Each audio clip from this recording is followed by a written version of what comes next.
por la gente de Tarsis. Dios ama a la gente de Tarsis también, como ama a la gente de todo el mundo. Y entonces, en vez de un solo profeta que iba a predicar, ahora van un montón de misioneros a Tarsis listos para testificar de la realidad de Dios.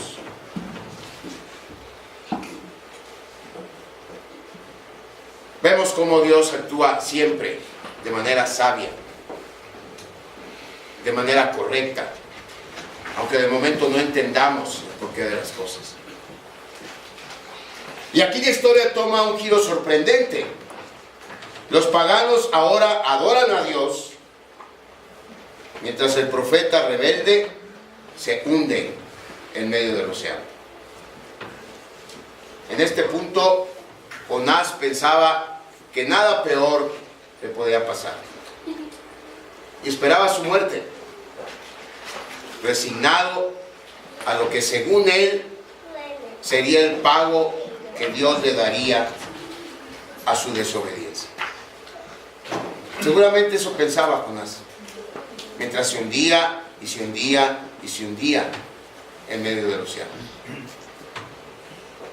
Hermanos, ¿qué sería de nosotros si Dios actuara de esa manera?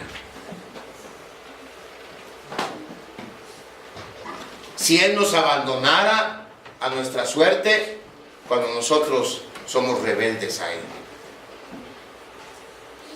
¿Qué sería de nosotros si nuestro Dios no fuera un Dios de gracia, un Dios de amor, un Dios de perdón?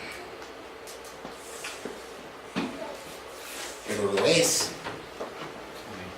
Nuestro Dios es un Dios de gracia. Nuestro Dios es un Dios de perdón. Nuestro Dios es un Dios de amor. Y el sexto paso en este proceso es que Dios siempre muestra esa gracia aún en medio del juicio que Él trae sobre nuestra desobediencia. El versículo 17 dice: pero Jehová tenía preparado un gran pez que tragase a Jonás. Y estuvo Jonás en el vientre del pez 3 días y 3 noches. Esta es la parte de la historia que más conocemos, ¿no? Jonás en el vientre del pez. Y luego les decía hace rato, luego hacemos debates, que si era una ballena, que si no era una ballena, que qué clase de pez era, que fue un pez único que Dios creó en ese momento para que tragase a Jonás. Los astronautas ancestrales del History Channel dirían que fue una nave espacial en forma de ballena la que se tragó a Jonás. Sí, así como son, todos lo sacan, todo lo quieren arreglar con los marcianos. Pero la Biblia no dice que Dios creó a ese pez. ¿Qué dice? ¿Cómo dice el versículo? Jehová tenía preparado un gran pez. Eso es lo importante, que Dios ya tenía preparado a ese pez. Y podemos imaginar a Dios ordenándole al pez: tengo un trabajo para ti. Y como todo el resto de la creación, menos los seres humanos, el pez obedece al pie de la letra el propósito de Dios para él. Y una vez que Dios en su omnisciencia le proporciona en un GPS divino las coordenadas y el tiempo en donde el pez tiene que estar, el pez está ahí. El pez aparece para obedecer a Dios, tragarse a Jonás sin masticarlo. Me imagino que eso lo subrayó Dios, ¿no? Trágate a Jonás, no lo vayas a masticar. Y el pez obedece. Aparece, se traga a Jonás sin masticarlo y se queda tranquilo. ¿Haciendo qué? Esperando futuras instrucciones. Como todos los demás protagonistas en esta historia, menos Jonás, el pez también obedece. De manera que, ¿quién envió al pez, hermanos?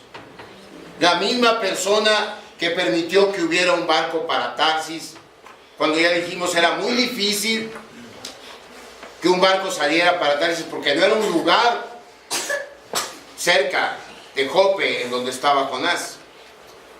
Estaba a 3,000 kilómetros de ahí. Y sin embargo Dios permitió que el barco estuviera ahí. Y la misma persona que envió la tormenta, esa misma persona fue la persona que envió al pez. Dios lo hizo. ¿Por qué lo hizo? Primero, para salvar a Jonás. Si el pez no llega, ¿qué hubiera pasado con Jonás? Jonás se ahoga en medio del mar. Y en segundo lugar, para llevar a Jonás al arrepentimiento. Y lo mismo que hizo Dios por Jonás, lo hizo por mí. Y lo hace por todos los que queremos huir de Él. Porque nos ama. Y no va a permitir ni que nos alejemos de Él, y menos que nos trague el mar. Hermano, hermana, si usted está huyendo de Dios, deje de hacerlo. Nunca es demasiado tarde. No espere por la tormenta. No espere por el gran pez. Yo estuve dentro de uno más de 3 años, ya se los he contado, y no es nada agradable. Y hay distintos peces que Dios manda para contenernos de nuestra maldad, para poner un alto en nuestro desenfreno, porque de lo contrario nos despeñaríamos o nos ahogaríamos. Pero no hay necesidad de llegar a eso. Alguien me acusó alguna vez de jactarme de mi pasado cuando me debería dar vergüenza. ¿Me da vergüenza? Claro que me da vergüenza. Y voy a estar estigmatizado por el resto de mi vida. Pero si yo se los platico es porque a ustedes no tiene por qué pasarles. Y se están huyendo de Dios y Dios todavía no manda la tormenta. Asómense, porque a lo mejor ya las nubes están negras, y regrésense antes de que empiece a llover.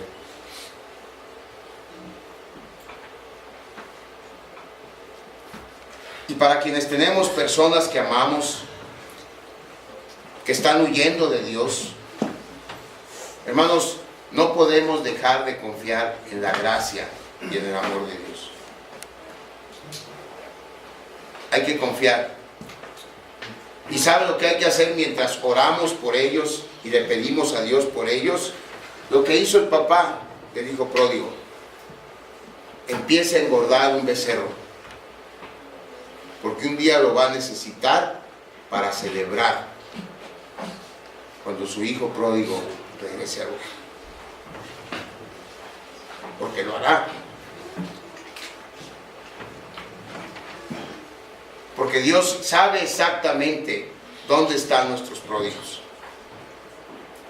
Dios sabe lo que están haciendo. Dios sabe cómo alcanzarlos. Y Dios sabe cómo traerlos de regreso. Y Él los va a traer de regreso. Así que no nos rindamos. Sigamos orando por ellos. Sigamos confiando en la gracia y en la providencia de Dios. Él los va a traer de regreso, sanos y salvos al hogar. Somos muy preciosos para Él. Tanto que dio a su Hijo para que nuestro retorno fuera posible. Porque Él pagó el precio de nuestra desobediencia, de nuestra rebeldía, para que no tuviéramos que pagarlo nosotros y poder reconciliarnos con Él. Hay un himno que refleja muy bien lo que quiero decir y quisiera terminar con eso, esta parte de nuestro estudio. ¿Qué sigue con Jonás? Con Jonás sigue la claridad de mente que solo nos da el haber tocado fondo. Cuando uno toca fondo hay una especie de bendición. ¿Por qué? Porque ya no te puedes ir más abajo. Si ya tocaste fondo, hasta ahí vas a llegar.